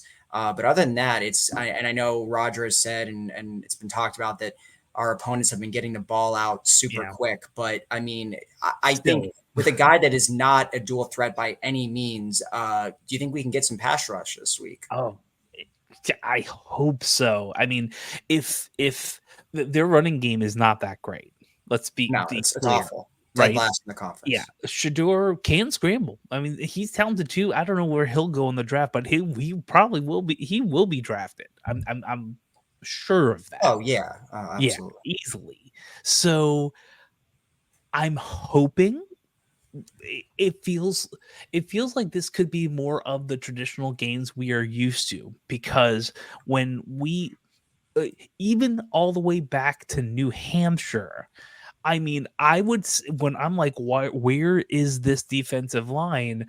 I'd look at the quarterback, I'd look at the lines, and I'd just count in my head 1, 2, 3, and by the time I'd say 4, ball's out. Or somewhere else. Like, if you go back to any game this season, Sam Houston or TCU, for the most part, it is. And TCU had a little bit more than that. Their offensive line did hold our team from getting a ton of pressure. There's a lot. I wouldn't say a ton. Like there was hurries and things like that, but John HOF'er was a man on a mission who failed. So unfortunately failed again. That's kind of how these things have been. I feel like the answer is going to be yes. If I had to if you gave me a plus minus on 2 sacks, I want to go plus, but I think it's going to be around 2. And I feel like this is the game where it's possible, and it's not because anything is different between the line play between the two teams. I feel like Shedeur is going to try to hold it to the last moment, knowing that if Travis is a fraction open or Horn is somewhat open, like he can hold out long enough with the ball in his hand to get to the receivers who can make something out of nothing. Yeah. I think you asked who is it going to be? I mean, could it be, Kelly finally, breaking through and making sure that, I mean, he's had some solid games so far this season. He's been disruptive, but can he break through for the sack? I mean, we've talked about it all season. We've got the talent to certainly put pressure on the quarterback, but who's going to be that guy that breaks through and, gets that sack? Could it be, some sort of scheming thing where we actually, bring some more, rush linebackers off the blitz? Who knows? But I don't think we've seen much of that this season. That's not really my category to really comment on that type of stuff. But I'm hoping that, at the end of the day, we just need to make sure we get pressure on the quarterback. If they're going to, try to play the TCU game, I don't think that's Colorado's like main, the quick pass game that TCU did against us, these guys in the slot and all that stuff. I mean, you guys probably have watched a little more Colorado than I have, but it just doesn't seem like that's the type of, game that they play offensively. That I don't think it's. I think we would be taking them out of their comfort zone if Shedeur is getting the ball out in 2 seconds because he's just doing a quick slant pass or whatever it may be. So it'll be interesting to see the type of pressure that we can get on the quarterback in this game, and to see if guys like Nigella Kelly and some others are able to step up, are able to show us some of the promise that they have, and get to the quarterback and actually bring him down for a loss, accumulate those sacks. I agree with you, Josh. I think 2's probably I think I'd be excited to see 2 sacks in this game. If we got more than that, I think we dominate them. Yeah. And it would be really good to really see, starting to see that, like you said, from Kelly and some of these guys, maybe Dotson, or even just Malachi Lawrence. Lawrence is another name. Yeah. He had a big breakout year last year, and to this year he's been quiet. I mean, he hasn't really messed up or made any mistakes, but he hasn't really put up the numbers that he was having last year. I mean, last year he had 10.5 tackles for a loss and 7.5 sacks, and I don't think he has any of either so far. So it would be nice to see some pass rush. I have not seen UCF struggle this much with the pass rush in any year that I can remember. I mean, even last year in the Big 12, I mean, at least I remember against the FCS and whoever he played in Group of 5 last year, Kent State, we had multiple tackles for a loss and sacks. So it is interesting. The final thing I kind of wanted to go over before we get into the score predictions, I just thought this was an interesting point to bring up. We saw in the first 2 games, obviously FCS and Group of 5, a lot of rotation at running back. Obviously, RJ Harvey still had, I would say a good portion of the carries, but last week it really took a noticeable gap. RJ last week ended up with 29 carries, and the second closest to him was Penny Boone with 7. So we're talking about he had more than 4 times the number of carries. Is that something you think we're going to see going forward? And not that I have a problem with it. I think RJ is obviously should probably have the lion's share, but we talked about preseason all year, how we have this, four-headed monster running back room. And now just the disparity, and maybe it was just out of need because it was such a close game last week, go to your workhorse. But do you think that's what it's going to be going forward, where RJ and the other ones are kind of almost just phased out outside of maybe 5, 6, 7, 8 carries. I think you'll see the intentionality of using all 4 of our backs in the first half of games going forward.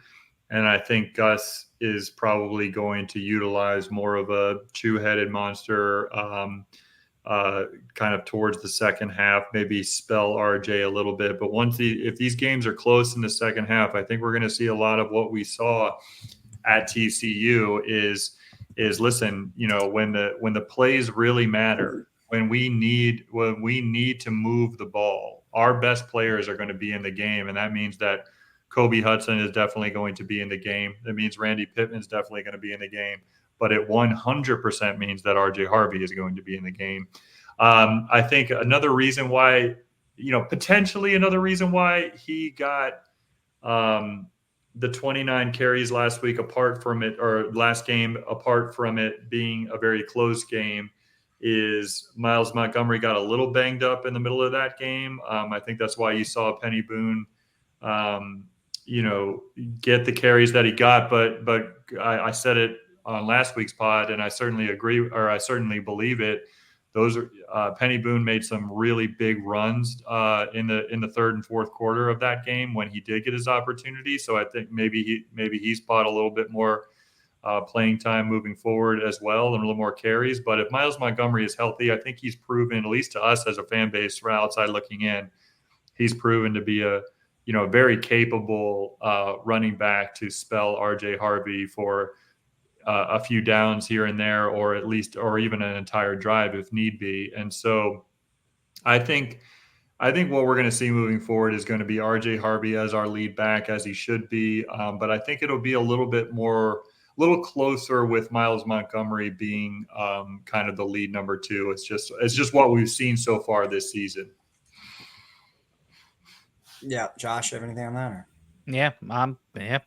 Yeah. I agree. I think true. I mean, yes, everything you said was accurate. I think Montgomery has shown that not only is he probably our running back 2 towards the end of this year, but I think he's going to be the favorite to be the lead back next year. So I'd be really shocked if he wasn't mixed in more. It's not going to be a 50-50 split by any means, but he should get at least you'd think double-digit carries if he is indeed fully healthy. All right, yeah, I think Johnny Richardson's probably the odd man out. Yeah, it seems like so far, and it's maybe they get him a little bit more involved in the pass game, but he seems to be the odd man out because that role that we maybe assume he could play has been kind of taken up by Xavier Townsend, or even RJ Harvey for that matter, considering he's such a good pass catcher as well, which I think is one of the things that's going to make him a good pro also. But yeah. And I will say though, Johnny had, I think it was 2 opportunities in the TCU game or the Sam Houston game. I think it was the same TCU game, and one of them was needed, like a needed third down. So he's still someone we can rely on if we needed to do his job. I think Gus and the coaching staff really like Johnny Richardson a lot. They do. So I think I think he's going to get some opportunities. I just think I'd be surprised if it was more than 6 touches in a game. I think 6 touches would be like a game or a season high this year for him in a game moving forward. I still think they should use him in the slot. Like if Townsend's only role to this point is essentially like whoever said it on that one show is so true is just jet sweeps. Yeah. Like why don't they just put John? If Townsend isn't that guy, or he's just going to be kind of a middle of the road guy, we know what Johnny can do in space. He's been doing it for 4 years, so why not put him in the slot role? I know he's probably smaller than Townsend and whatever, but I mean, they're barely using Townsend anyway, so you might as well just put Johnny out there and see what he can do in space. Yeah, so, I agree. But that's for another conversation. Anyways, all right, let's get with our score predictions. Obviously, we're going to just have 3 score predictions. We'll just give Trey and Roger and Noah saying that UCF wins 99-0. So that way there's no way they can win. And it would just be us 3. So go ahead, guys. I'll go first this week only because I'm always accused of stealing. Well, Yeah, I'm only accused by Roger of doing Yeah. that. So he's not on the show this week. So like you said, he has a 70-point loss for UCF. It's really unfortunate. But anyways, I said it on the text talk. I've said it on social media. I do feel like this has a potential, at least in the first half, to be a bit of a back and forth shootout. To maybe what appears to be well, I mean, your stats kind of go against what I just said there, Alan, as far as just the amount of scoring that Colorado is capable of putting up. But I see this as maybe in the first half it's a little bit back and forth, and then we start to pull away in the third quarter, and I think we actually put up some decent amount of points on them for a conference opponent. And so I'm going to say this may not. I guess this is either just even with, depending on which spread you bet on, but it might be just even with it or just below it at this point. But 42-28 is my score prediction for the UCF first Colorado game. And of course, the 42 is the good guys. Yeah. Josh? So I just put it in our side chat and I had it up there. I was waiting for Ben to say something and I was going to okay. And then I did it. My first instinct was that Colorado can't get above 31 points. They haven't yet. And we got 38 last week. Well, I don't count. That's overtime. I don't count that. All right, fine. There's no overtime in this game. There you go. No overtime in this game. And I'm like, yeah, maybe our defense can pick it up a little bit. And we can score some points. We absolutely can. And thinking that between the spread, my initial instinct was 41-31, and I'm like, I feel like it'll. Even though I said I think the game is going to be closer earlier in this podcast. My gut is going the other way right now, and I have 41-28. I'm not trying to Bob Barker you, but that's. I had one point below me there. We'll see what happens. Yeah, we'll see. Let's see if the 31 is really worthwhile next time. And I'm sure it's going to be 40-28 with Alan. So, yeah, I just have a gut feeling here. And I 100% think we're going to win this game. No blinders on. I don't know. I know we're a better offense this year, but we only scored over we only scored over 30 points 3 times last year in conference play and only 1 time over 35, which was obviously that Oklahoma State game. And I know we're a better offense, but something is just giving me the vibe. I don't know. It feels like I remember last week, I think my TCU prediction was actually 36. So I was really close. And I just feel like this is like another 35, but I think we're going to be pleasantly surprised on where we hold them. I'm going to go 35-24 UCF. I don't, for some reason you would think this could be a high scoring game. I'm just not getting that vibe. So I'm going to go 35-24. Good guys. Yeah. I don't blame you, Alan, because it's like, we've talked about it really all show without actually saying the question out loud, but it's like, is Colorado good? Like, are they? Are they a good team? Like they're like a weird team to evaluate. Like they're just they do some things well, and like even the whole Shedeur Sanders like rushing stat that you talked about. It's like that's surprising about them because it's just they don't appear to be not very good in that category, and it's just wild to see like. I guess it's a very just unpredictable game coming up. And that being said, it seems to be from an expert standpoint when it comes to the, ESPN analytics and the betting, at the moment, it seems like we're a heavy favorite to put it on them. And I hope that's the case. But again, it's like, is Colorado good? Like, I don't know. I guess we'll find out Saturday. It's interesting because I was looking at it. It's like they haven't really dominated any game that even the ones they won. Like I'm looking at this North Dakota game, for example, their opener. They had a double-digit lead at one point all game, which was 7:57 left to go in the fourth quarter. And then obviously North Dakota scored late and it wasn't a double-digit. Then Nebraska, they were down the entire game. It wasn't even close. I mean, they were they didn't even score their Yeah. first points in that game until the third quarter, and it was a field goal. So they were down 28-0 at half. Then against Colorado State, once again, I mean, their lead at halftime was 14-3. I mean, that was still a game. So that they didn't really dominate that one. And in this Baylor game, they needed to come back at the very end on a prayer just to get to the point where they could have overtime. So to me, and they were down at halftime in that game. So I know they've obviously, the win is what matters, but I don't know. I think they're one of those teams that's going to, kind of like last year. Didn't they start kind of hot? I think they started out 2-0 or 3-1 last year, and then they collapsed. It feels like that could be, I don't see their team being drastically better or improved from last year. It's pretty much the same squad.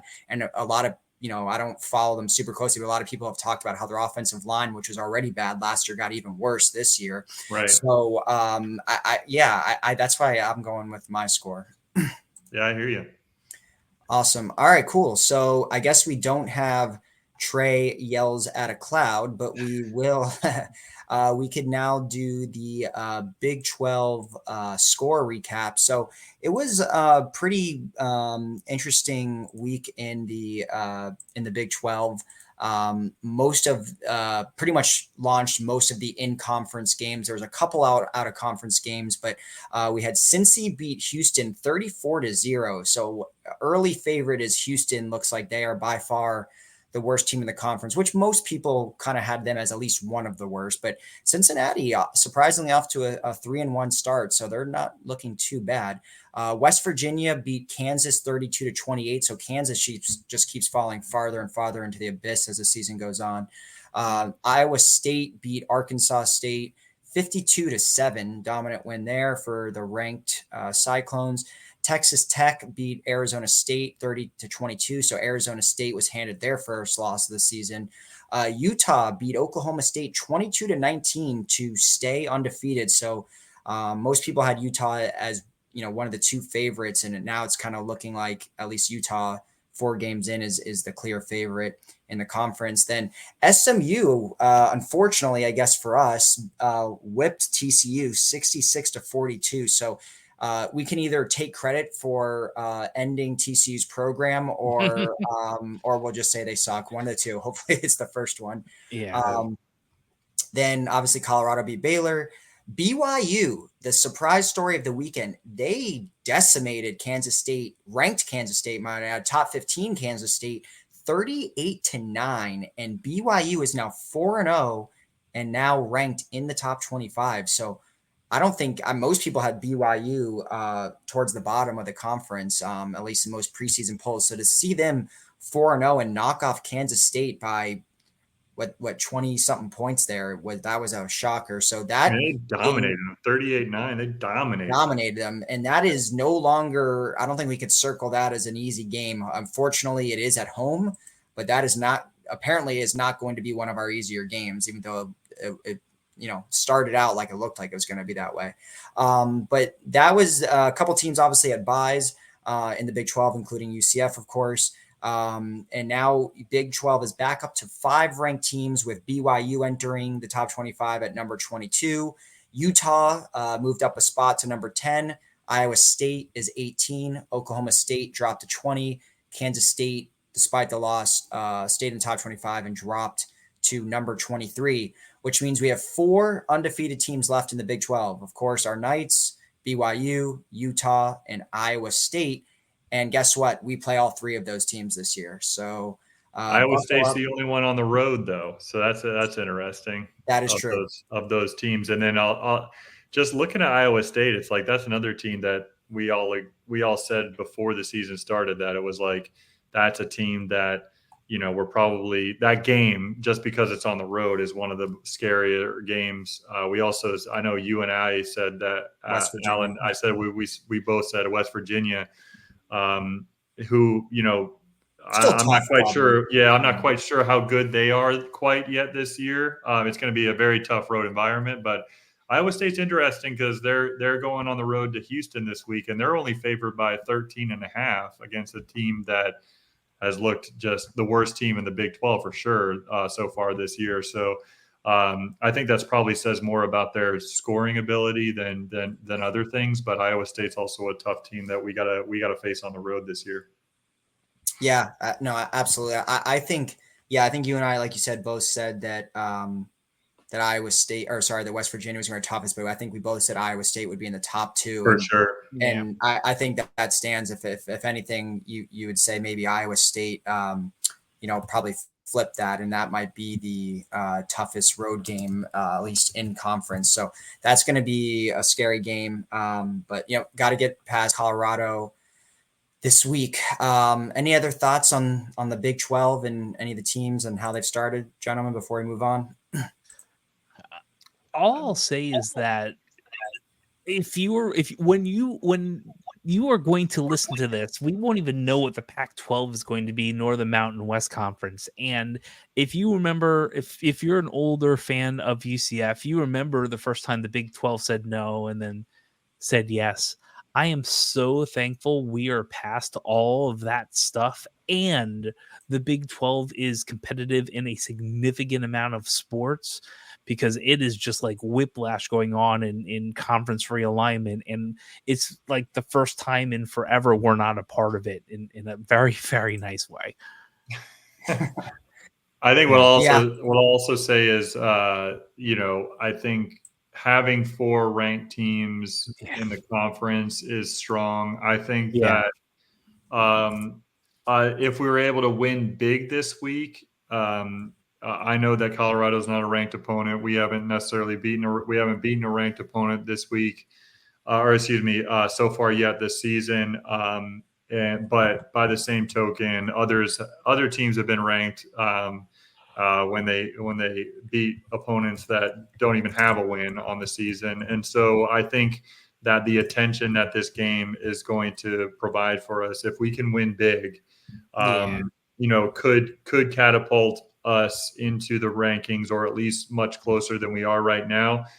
Obviously, some other things would have to happen, but I think it shows the strength of this conference when a team like Kansas State can get surprised by in the conference and kind of get shellacked and still be ranked. I think that shows the strength of this conference. Yeah, absolutely.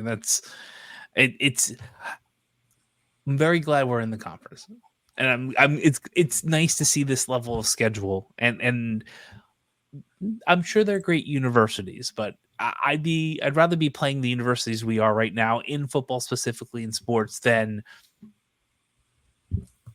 FIU. Yeah, sorry, FIU.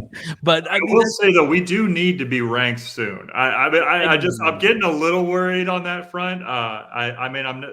Like you said, with the playoff and the way it's set up, like it kind of doesn't matter. We win the conference we're in, but by the same token, we have seen in the past that if you start to get into the top 25, week 6, week 7, it's a long road to climb up. And those teams that are in the preseason top 25, or at least in the first couple of weeks of the season, they have a much easier path to kind of rise up and, be able to still stumble and not completely be forgotten about. And that's the advantage ranking give you.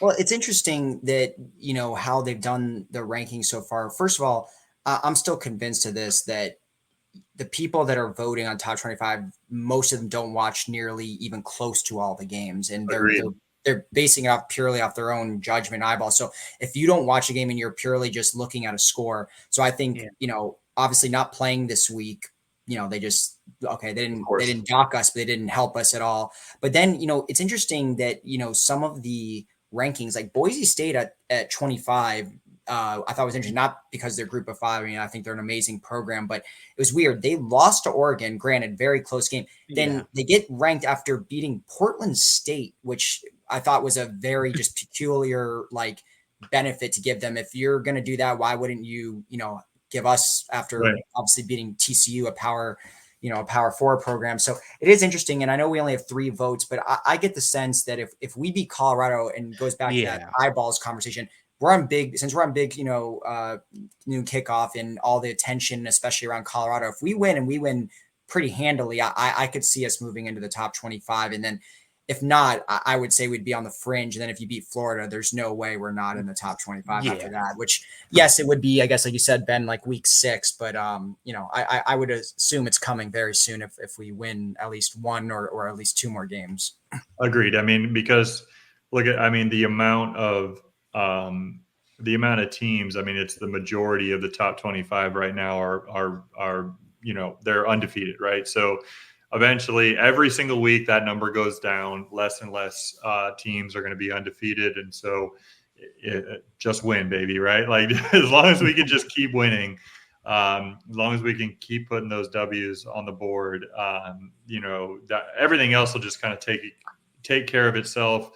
And that's what's so great about, like, to go back to what you said, Josh, about, just being in the conference and kind of being on the inside now with any type of talk of conference realignment, is that we have the ability now, we have the standing to control our own destiny, where, it was wild to even think that in 2017 and 2018, we didn't have a control of our own destiny, even with going undefeated. Like now, like you go undefeated, you're gonna play against the top teams in the country for the national championship, like for the right to play for the national championship. It's just the way it goes. And so it's great to have that opportunity now. Yeah, absolutely. All right, so let's move on. I guess it's weird introducing myself, but I'll say my Oxymoronic stat of the week.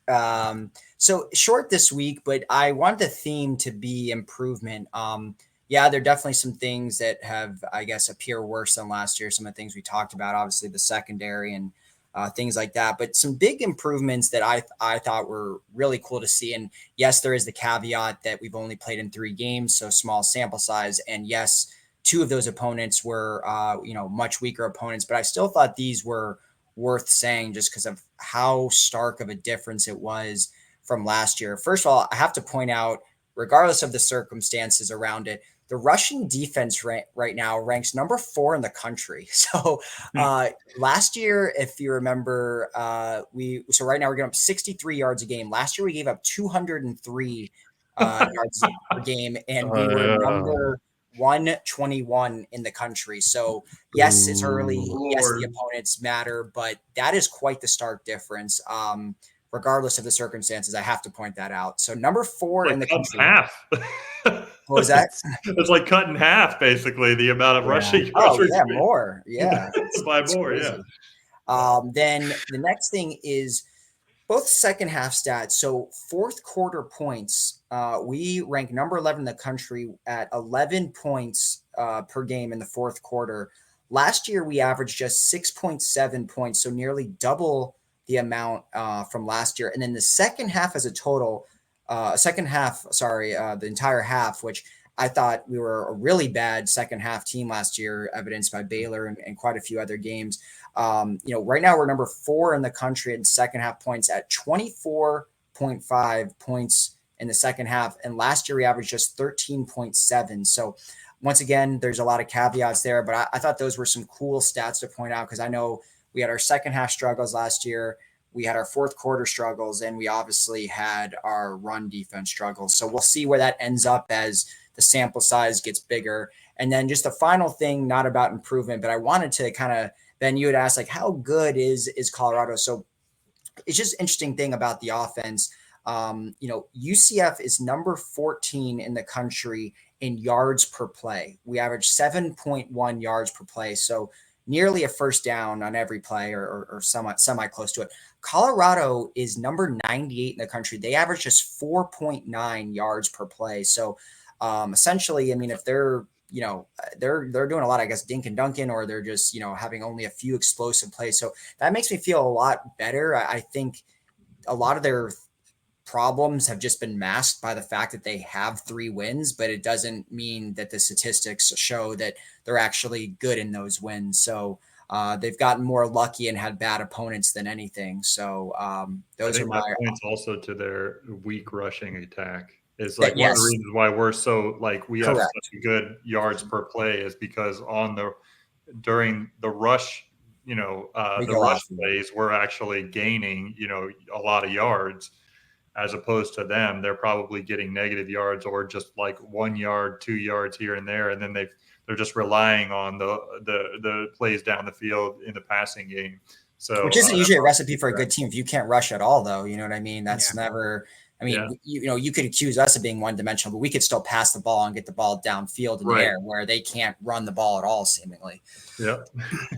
I mean, to that point, if I remember correctly, if I was looking at, we're like in the 40s of passing yards or something. Yeah, it's not bad. Yeah, we're averaging about 200 passing yards per game, so it's not like it's anemic by any means. We can definitely pass the ball, and if anything, it's gotten better since week one. We're 41st. Yeah, I'm looking at now. So yeah, and look at TCU.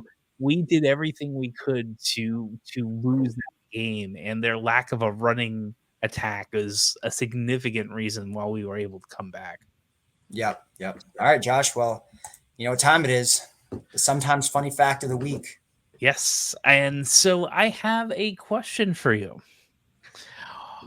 Within the last 20 years, how many seasons over 500 do you think Colorado has? And I have a follow-up question.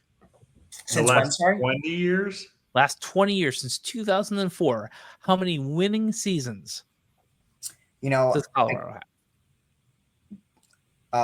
Well, I'll just say that I randomly do remember looking up, not for that like exact stat, but just looking at how they've fared. Because I know they kind of have a pretty good history in general, right? That they used to be a pretty nationally relevant team. So I was kind of looking when that stopped. And this was a couple years ago. I want to say it's like 2 or 3. I'm going to go with 3. Okay, that was going to be my number 2. So I'm going to say 4. I'm going to be one more than that. 3 was going to be my number as well. Right. I'm going to hold that and ask you one last question. How many years has it been since Colorado has won a bowl game against someone in the current P4?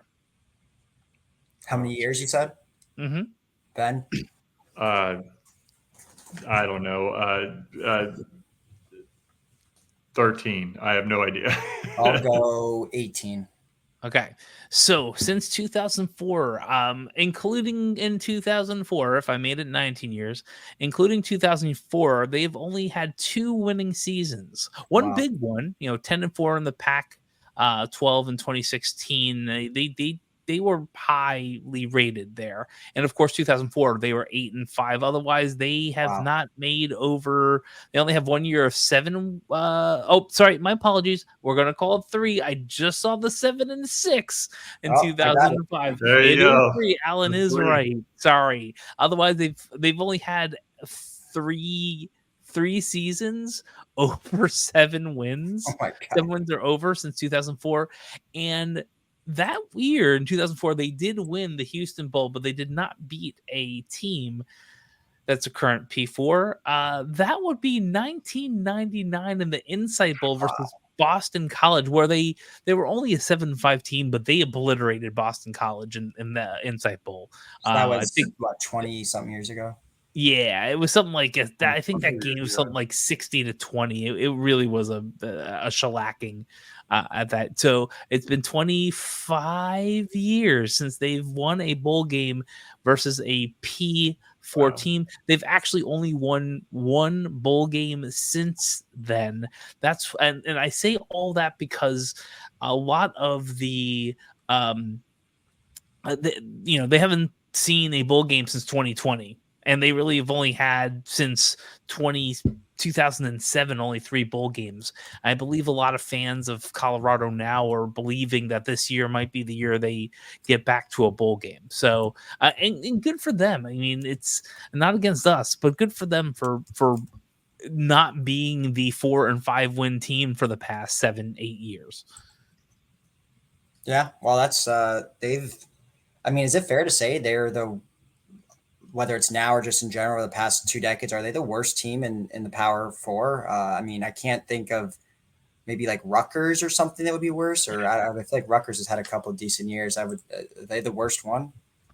I'd have to look that up, but Record-wise, has Vandy done much? I don't know. Like, Vandy, that's a good one. Yeah. No, Vandy, no, Rutgers is not even close. But if you're talking 2004, they had the Greg Schiano years. They won 4 bowl games in a row. 2007, No, they're 2008. fine. Rutgers comparatively is fine. I'm checking Vanderbilt, but even they had some good years.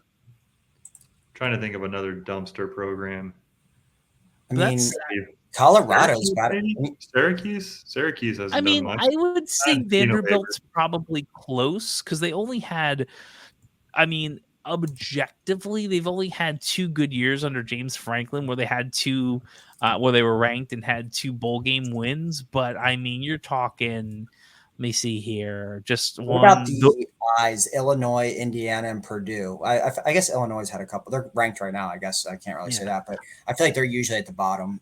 From 85 or even more, from Vanderbilt from 83 to 2007 did not have a winning season. So yeah. And honestly, after for the most part, after James Franklin was gone, I think he went to Penn State after that, if I remember correctly. Nothing.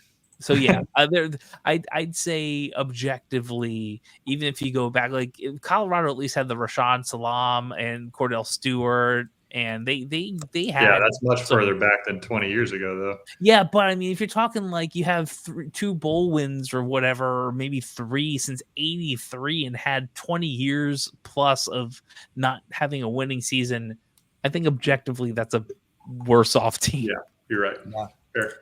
All right. Josh, you want to get into the quick update on other sports I don't watch? I don't want to, only because we haven't done well last week, but I will. So we have UCF women's soccer had a no contest falling all the way out to Iowa State, and they did not even play the game. They did tie Arizona State 1-1. And I'm assuming they're going to stay over because they have a game on Thursday, I believe, at Kansas, and then Kansas State on the weekend. So they might just stick around in Kansas, I'm guessing, for a couple of days. Men's soccer didn't have a loss, was ranked, and they lose to number 21, JMU, or James Madison. Man, they're scoring on everyone this weekend. We lost. We didn't score a point. They won 2-0. We're playing Georgia State next week. And women's volleyball beat Nevada in 2 nights, 3-1. So they have 2 games and 2 wins, both at 3-1. And we're tied with Maryland 2-2, and unfortunately lost in a 5-setter. 3-2. It doesn't get any easier for the women's volleyball team. They play number 10 Kansas next, and we're getting I will say we're getting closer to men's and women's basketball. Practice is starting soon, and I can tell you that because I'll be at one. So that's the itch is starting. We're getting close. Basketball's on its way. We are coming closer and closer. Yeah. Don't bite to resell them. That's all I'm going to say. All right. Well, that concludes our update on other sports. So, with that, any final thoughts, gentlemen? I'm just super excited for the game this week, mainly because of the attention that it's going to get. I know that our fans are going to be rocking in the Big Noon Kickoff show, and most importantly, they're going to be rocking in the Bounce House 3:30 Saturday. So I'm excited for the opportunity to show the amount of people that are going to be watching this that may be casual fans or not know much about this team right now, just what we're all about. So that's exciting. Yeah, I was going to say, it's going to be a great weekend. There's a lot of UCF sports to be played across the university, inclusive of this just humongous game of football. Also want to thank Kyle Bono, every single Bono in the Central Florida area. Bono family. The whole Bono family for everything you've done at UCF as players and keeping baseball alive.